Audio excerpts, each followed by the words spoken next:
예, 언제나처럼 신율의 뉴스 정면 승부. 오늘 첫 순서는 정치 뉴스 알아보고 분석해보는 뉴스 인앤아웃 시간인데요. 오늘도 YTN의 이우영 아나운서 함께하겠습니다. 어서 오십시오.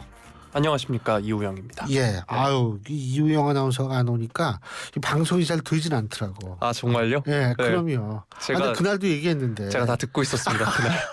네. 큰일 났네. 네. 이거 어떻게 수습하지? 네.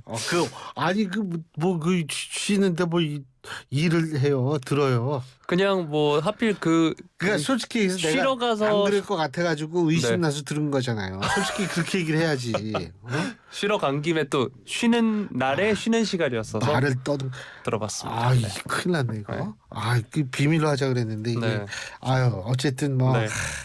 참 그 얘기해야지 왔으니까. 네, 왔으니까 다시 한번 말씀드리겠습니다. YTN 라디오를 들으실 수 있는 방법 한 가지 더 있는데요. YTN 라디오 유튜브에서 검색하셔서 좋아요와 구독 눌러주시면 됩니다. 또 신율의 뉴스 정면 승부는 좋아요와 댓글도 많은 관심 부탁드리겠습니다. 네. 예, 자 오늘 어떤 얘기부터 해볼까요?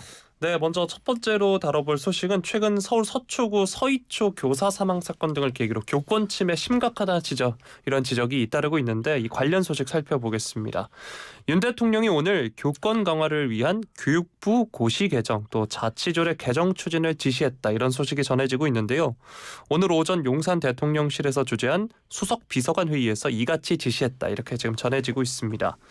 윤 대통령이 우리 정부에서 교권 강화를 위해 국정과제로 채택해 추진한 초중등 교육법 및 시행령 개정이 최근 마무리된 만큼 일선 현장의 구체적 가이드라인인 교육부 고시를 신속히 마련하라 이렇게 얘기했고요. 또 당과 지방자치단체와 협의해서 교권을 침해하는 불합리한 자치조례 개정도 병행 추진하라 주문을 했습니다. 앞서 지난달 20일 국무회의에서 학교장 교사가 학업이나 진로, 인성, 대인관계 분야에서 학생들을 훈계할 수 있다는 내용을 담은 초중등 교육법 시행령을 정부가 의결한 바 있는데요. 윤 대통령이 말한 교권을 침해하는 불합리한 자치조례는 학생인권조례를 겨냥한 것으로 현재 풀이가 되고 있습니다. 이 학생인권조례가 현재 서울시 등을 포함해서 총 7개 지자체에서 시행 중인데요. 학생 인권에 과도하게 무게가 쏠리면서 오히려 교사의 정당한 지도활동 위축한다 비판도 제기가 되고 있는 상황입니다. 일단 윤 대통령의 오늘 발언은 어떻게 들으셨나요? 일단은 말이에요. 학생 인권 조례라고 추구하는 게 뭐냐? 저는 이렇게 생각해요. 이 인권 교육, 그러니까 내 인권도 학생들 자신이 스스로의 인권이 중요하다 이렇게 생각하게 만들므로써 타인의 인권도 존중하게 만드는 이런 저는 목적이 있다라고 생각합니다. 그런데 지금 벌어지는 것을 보면은 타인 중에는 당연히 선생님도 들어가는데 네. 이 선생님의 인권은 완전히 바닥이에요. 그렇기 때문에 저는 사실은 학생 인권 조례에서 문제가 될 수 있는 부분은 당연히 바꿔야 된다라는 생각이 들고요. 또 하나는 뭐냐면 저는 학생 인권도 당연히 존중돼야 된다고 봅니다. 근데 이게 참 우습게 돌아간 게 한쪽 인권만 얘기하고 한쪽 인권은 얘기 안 했거든요. 두 인권, 다시 말해서 선생님의 인권과 학생의 인권이 병행될 수 없느냐? 병행될 수 충분히 있거든요. 그런 차원에서 저는 양쪽의 인권, 지금은 사실 선생님의 인권은 거의 없는 상태나 마찬가지인데 그런 것들을 좀 고쳐서 선생님의 인권도 학생의 인권만큼 보장될 수 있는 그런 상황을 만들어야겠죠. 네. 자, 이전에 이제 학생 인권을 보호하고 강화하면서 생긴 부작용이라고도 볼 수 있습니다. 이 교권 침해가요. 이번에 교권 강화 조치로 인한 또 다른 부작용을 이제 최소화해야 할 텐데 또 앵커이시기 전에 교육자이시잖아요. 어떤 의견이 있을까요? 제가 26년간 지금까지 26년 동안 교직에 있는 건데 그래서 이 문제도 전 굉장히 심각하게 생각을 합니다. 이 교수도 교직자거든요. 근데 일단은 제가 이런 말씀 드릴게요. 제가 35년 정도 친구로 있는 친구가 있어요. 근데 이 친구가 독일인데, 그러니까 제가 유학생활 10년 동안 참 저도 많이 도와주던 친구인데 지금 독일의 어떤 대학의 교수예요. 그래서 제가 한 2주에 한 번씩 이 친구랑 화상 통화를 해요. 근데 무슨 얘기하다가 이제 우리가 둘 다 교수니까 이제 그런 얘기 할 거 아니에요. 기말고사 끝났냐, 거기는 아직 방학이 아니에요. 네. 그런데 어쨌든 뭐 시험 어떻게 봤냐 뭐 이런 얘기 하다가 그런 얘기를 하더라고요. 독일 같은 경우에는 학생들의 뭐 성적 이의 신청을 비롯해서 여러 가지 문제가 있을 때에는 커미티가 있다는 거예요.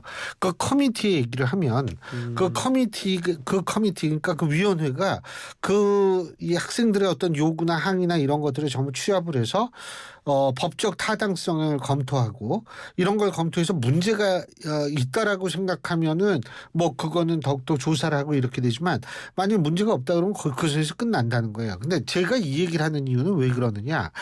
이 위원회 같은 것을 들 필요가 있는 게 학생과 교수 혹은 교사, 학부모와 교사 사이에 직접적인 접촉을 못하게 하는 거예요.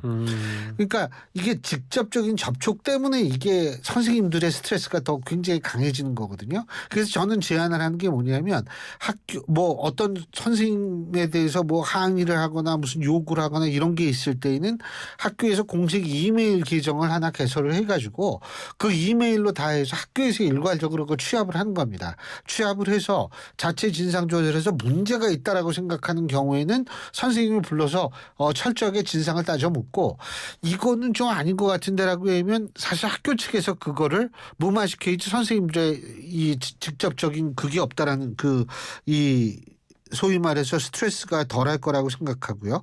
또 하나는 교육청에 법률지원단을 만들어야 돼요. 이거 뭐 서울시 교육청 산하에 뭐 서부교육구청, 구청이 있잖아요. 이 교육구청 산하로 이 법률지원단 같은 거를 둬가지고 학교에서 이 학부형들이 이러한 식으로 지금 나왔는데 이거는 우리가 봤을 때 법적인 문제가 있을 수 있다라고 넘길 수 있거나 예? 혹은 학부형이 곧바로 예를 들면은 아동 학대로 뭐 고소를 한다거나 이렇게 됐을 때에는 일단 교육청 산하의 교육구청 산하의 법률지원단이 그 문제에 대해서 능동적으로 개입할 수 있는 권한을 줄 필요가 있다. 이거 이래도 아동학대 저래도 아동학대 이게 굉장히 많은 모양이던데 저는 그런 생각이 들고 사실은 아동학대로 신고하기 이전 단계로 하나 더 과정을 둘 필요도 있다라는 생각이 들고요.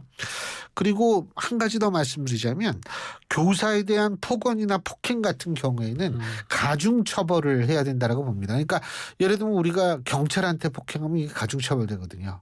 그러니까 그런 식으로 선생님들에 대한 폭언이나 폭행이 단순 형사 사건에 머물지 않고 가중처벌되는 그러한 방향으로 법을 개정할 필요가 있다. 저는 그런 생각이 들죠. 네. 예.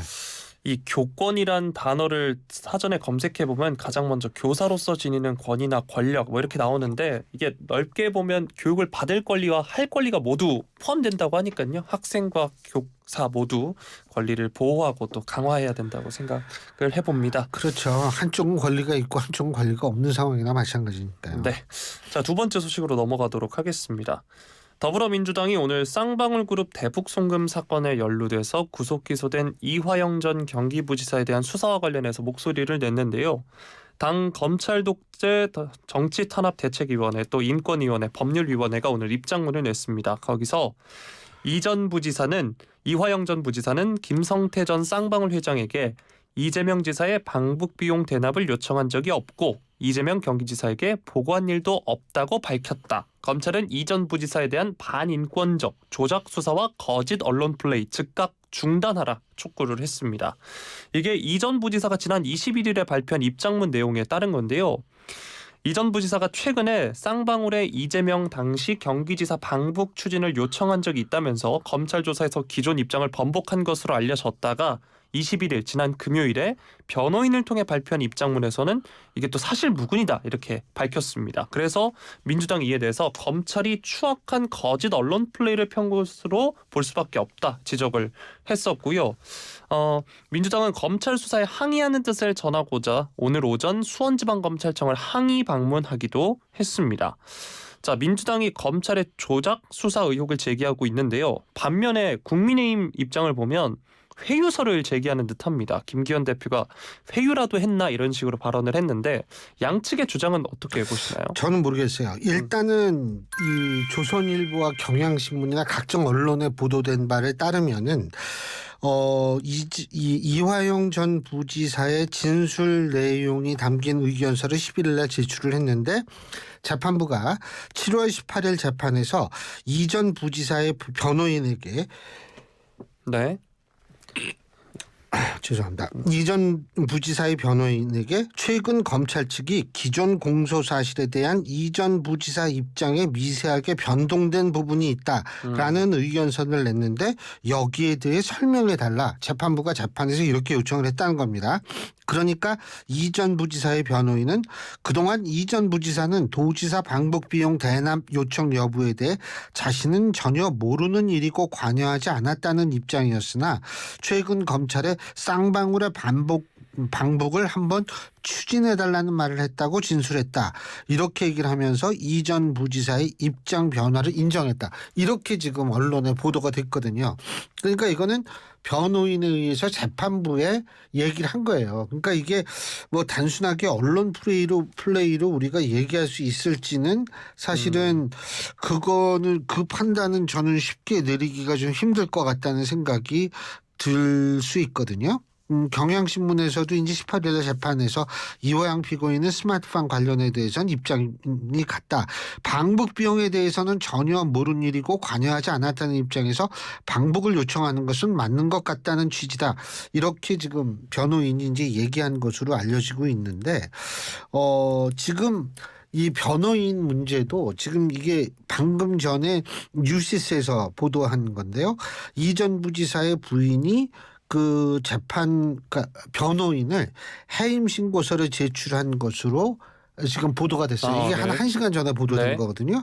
그런데 이 전 부지사는 아직 변호인단 해임에 동의하지 않는 것으로 알려지고 있다. 이게 약 1시간 전에 나온 언론 보도입니다. 그러니까 이 전 부지사가 동의하지 않으면 해임은 이루어지지 않아요. 근데 어쨌든 이게 지금 상당히 진실 게임 양상으로 지금 흐르는 것 같은데 이 누구의 이가 옳은지는 뭐 이제 좀 있으면 좀 여론이 판단을 하겠죠. 네. 예. 자, 다음 소식으로 넘어가겠습니다. 오송 참사 관련 소식 살펴볼 텐데요. 지난주 금요일에도 전해드렸던 소식인데 국주실이 지난 17일부터 참사 대응 관련 기관들을 상대로 감찰을 진행 중입니다.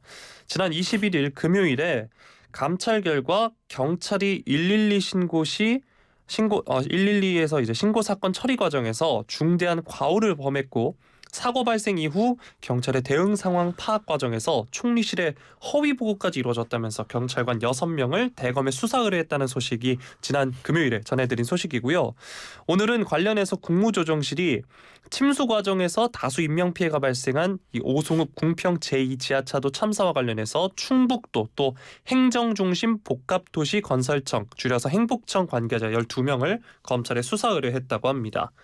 원인 규명을 위해서 감찰을 진행하던 중에 충청북도 본부와 도로관리사업소 행복청 관계자에 대한 중대한 직무유기 혐의가 발견됐다. 그래서 추가 수사를 의뢰했다. 이렇게 말한 건데요. 충북도 본부 또 도로관리소는 충북지역 재난대응, 행복청은 하천 점용허가 등 감독 관련 기관이다. 이렇게 부연을 했습니다. 또 참사 원인이 된 임시제방 공사와 관련해서 행복청이 시공사의 불법 부실 공사를 제대로 관리 감독하지 않은 것으로 지금 국조실은 보고 있는데요. 이 현재 주민들이 행복청이 시행한 국도 36호선 미호강 임시둑 부실 공사를 사고의 주요 원인으로 지목을 하고 있는데 행복청은 이를 반박을 하고 있는 상황입니다. 이에 대해서 이제 주민들은 미호강 물이 불어나면서 임시둑이 순식간에 무너졌고 농경지를 거쳐서 인근 지하차도로 빠르게 유입됐다는 게 주민들의 입장인 상황입니다.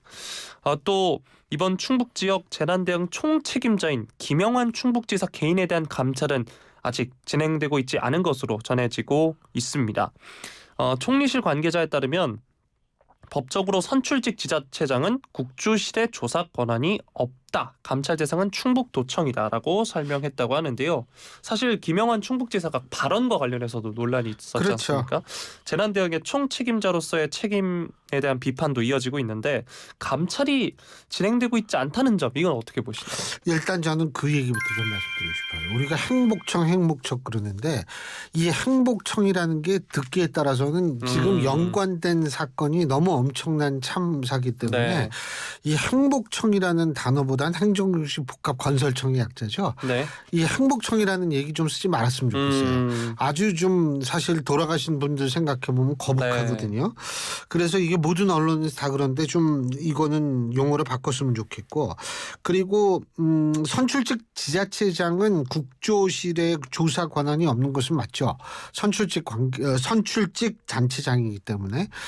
그런데 저는 충북도청에 관한 여러 가지 과실 여부를 조사하는 과정에서 이것이 문제가 발생을 하게 된다면 또 다른 측면에서 수사가 들어갈 수도 있는 거다. 그렇기 때문에 이게 감찰보다 사실 수사가 훨씬 강도가 높은 거기 때문에 제가 볼 때에는 만일 문제가 발생되면 감찰은 안 된다 하더라도 수사는 얼마든지 가능한 거니까 그렇게 되면 될 것이다 이렇게 보는데, 우리가 아직은 뭐가 어떻게 됐다라고 섣부르게 판단하기도 좀 이르다고 봅니다. 예. 네. 자, 그럼 다음 소식으로 넘어가도록 하겠습니다. 국민의힘의 박대출 정책위의장이 오늘 SNS에 글을 올렸는데요. 집중호우로 인한 피해 속출 등 최근의 기상이변 상황과 관련해서 기상이변이 일상화되고 있다. 과거 데이터에 근거한 기존 재난 대책은 무의미하다. 이렇게 얘기하면서 기후변화 시대에 걸맞은 완전히 새로운 극한기후 재난 대응 시스템 구축이 시급하다라면서 야당에게 초당적 협력을 촉구했습니다. 그러면서 예시를 든 게 그 영화 투모로우 보셨나요? 재난 영화 중에. 네. 저는 영화를 좋아해서 네. 웬만한 거 다 봅니다. 저도 재밌게 봤었던 기억이 나는데 이 영화 옛날 영화인데 이거. 이게 좀 됐죠. 네. 초등학교 때 본 거 아니에요? 네, 저 초등학교 때 그죠? 봤습니다. 네. 네. 그래서 이 영화를 예시를 들면서 투모로우, 내일이 아니라 오늘이 될지 모른다 이렇게 경고를 했습니다. 그러면서 정부와 이번에 머리를 맞대고 민간 전문가들이 참여하는 새로운 재난 대응 시스템을 만드는 데 최선을 다하겠다라고 이야기를 했고요. 실제로 정부가 민간 전문가들이 참여하는 국무총리 직속 민관 합동 상설 기구를 신설해서 수해를 비롯한 각종 재난에 대응하는 방안을 검토하고 있는 것으로 현재 알려지고 있습니다. 또 이번에는 이제 국민의힘 소속 정우택 국회 부의장이 SNS에 글을 올렸는데, 정부 여당에서는 실시간 상황 파악과 신속 피해 복구, 재해재난, 국민 안전 시스템의 근본적 개선에도 총력을 기울이겠다 이러면서 초당적 협력을 또 당부를 했고요. 이런 가운데 이 여당에서 문재인 정부 시절 4대강 보호 해체 개방 결정으로 수해 피해가 커졌다는 비판의 소리도 나왔습니다. 김상훈 의원이 4대강 후속 조치를 문재인 정부가 멈춰 세운 결과 지방 하천, 지류, 지천 절반이 정비되지 못하고 방치됐다라는 점을 지적을 한 겁니다. 자, 이 기상이변이 일상화되고 있다는 말이 정말 씁쓸하게 다가옵니다. 이제 또 아직은 없었는데 태풍도 곧 이제 태풍이 그렇죠. 다가오잖아요. 예. 재난에서만큼은 또 초당적 협력이 필수적인 것 같은데, 재난 대응 시스템 새롭게 구성해야 한다. 이 의견에 대해서는 어떻게 보시나요? 당연히 뭐 이거는 해야 되는 거죠. 그런데 이제 저는 사실 우리가 이렇게 정말 극단화되고 있는 기후 문제에 대응을 하는데 가장 중요한 부분 중에 하나는 일단 급한 불부터 꺼야 된다라는 네. 차원에서 본다면 빗물 터널 있죠. 이 빗물 터널부터 저는 빠르게 만들어야 된다라는 생각이 들고, 그리고 전 4대강의 보호가 어떤 영향을 미쳤는지 저는 토목공학 관련 기술자가 아니기 때문에 그 얘기를 할 수는 없죠. 단지 준설이 필요한 지역이라든지, 왜냐면 미호강도 이게 준설 얘기가 나왔던 모양이에요. 근데 네. 이 준설이 필요한 지역 같은 경우는 시급하게 해서 준설을 좀 해야겠죠. 예, 이게 자꾸 넘치고 이렇게 되면 이거는 진짜 또 다른 인명 피해를 초래할 수 있기 때문에, 그러니까 이제 그런 것, 그러니까 급한 건 뭐냐면 지금 이렇게 극한 기후 변화에 대한 대비를 한다는 건 장기적으로 하는 거고, 일단 단기적으로 해야 되는 거는 빗물 터널 빨리 만들어야 돼요. 제가 얘기했지만 7군데 만들기로 했는데 네. 이게 몇 군데 못 만들었거든요. 이거를 서울시 같은 경우에는 빨리 만들어야 되는 거고, 두 번째는 산사태 이 예상 지역 같은 경우에 특히 인명피해가 많이 날 수 있는 지역에 등급을 매겨서 그 지역에 대한 시급한 조치를 하는 것. 그다음에 아까도 말씀드렸지만 강의 준설이 필요한 지역을 빨리 이 상황을 파악해가지고 준설이 필요한 준설을 해야 되는 것. 이런 조치부터 우선적으로 좀 해야겠죠. 네. 예. 지금 전국 곳곳에서 이제 복구 조치가 이루어지고 있는데, 복구를 빨리 하고 빠른 시일 내에 마무리하고 예방 조치도 빠른 같이 시일 내에. 해야 돼요. 네. 네.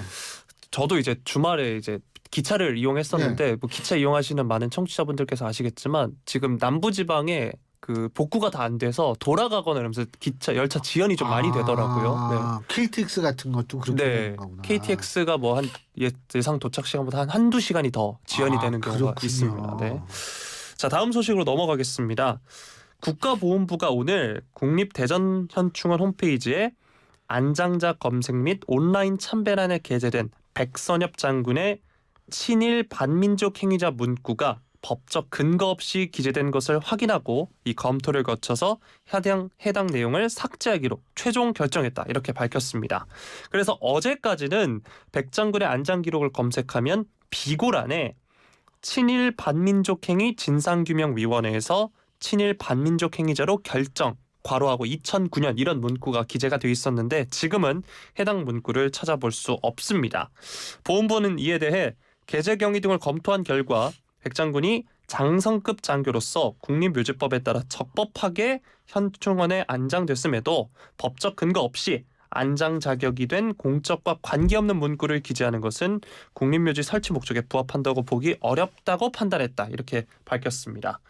아울러서 다른 안장자는 범죄 경력 등 안장 자격과 관련하는 정보를 기재하지 않는다는 점, 또 유족의 명예훼손 여지가 있음에도 유족의 의견을 청취하지 않은 점 등을 종합적으로 고려해서 내용을 삭제하기로 했다 덧붙였습니다. 앞서서 이제 국가보훈부 이제 그 당시에 이제 국가보훈처죠.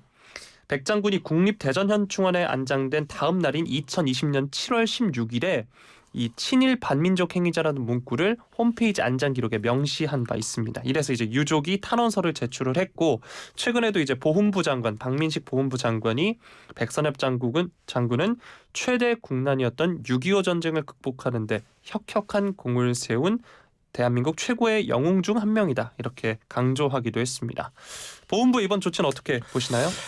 글쎄요, 뭐 이게 지금 박민식 장관의 얘기하고 반대쪽 얘기가 너무 극명하게 갈리기 때문에 제가 어떤 쪽 얘기가 옳다 그르다, 특히 저는 뭐 역사학자도 아니기 때문에 네. 여기에 대해서 얘기할 수 있는 입장은 아닌데, 우리가 한 가지 생각해야 될 거는 뭐냐면 지금 국립대전현충원이잖아요. 근데 여기에서 친일 반민족 행위 진상규명위원회에서 친일 반민족 행위라고 결정 이렇게 돼 있다는 거 아닙니까? 근데 친일 반민족 행위 진상규명위원회가 정부 기구로서 출범을 했었는지 내가 그건 잘 모르겠어요. 네. 그러니까 이 부분도 일단은 저는 좀 밝혀줘야 좀 제가 알아봐야 될 것 같고, 또 하나는 법적으로 그것이 그런 경우가 없다라고 했을 때 백선엽 장군만 그렇게 한다라는 거는 사실 좀 여러 가지 얘기가 나올 수 있지 않을까 이런 생각이 들거든요. 그래서 뭐 제가 볼 때는 특히 유족의 명예훼손뿐만 아니라 사자의 명예훼손에도 관계되는 문제이기 때문에 이 부분에 있어서는 유족은 상당히 민감하게 반응할 수밖에 없고, 그리고 사실 백선엽 장군에 있어서 이 공이라는 것도 상당히 엄청나게 크기 때문에 미국에서 예전에 생존해 계실 때 미국에서 장성 들어오면 백선엽 장군을 꼭 찾고 이랬다고요. 이 정도로 사실 굉장히 유명해지신 분인데 이 부분에 대해서는 제가 볼 때에는 일단 정부의 조치를 받아들이는 것이 합리적이지 않을까라는 생각을 합니다. 네, 그 말씀해주신 부분은 그 친일 반민족 행위 진상규명위원회가 대통령 소속이라고 나와 있네요. 네, 오케이. 네. 알겠습니다. 어쨌든 제가 볼 때에는 논란이 있을 때에는 명예훼손의 피해를 줄이는 방향으로 하는 것이 맞지 않을까라는 생각은 합니다. 예, 네. 오늘 여기까지 할까요? 네. 예, 고맙습니다. 고생하셨습니다. 예, 지금까지 YTN의 이우영 아나운서였습니다. 고맙습니다.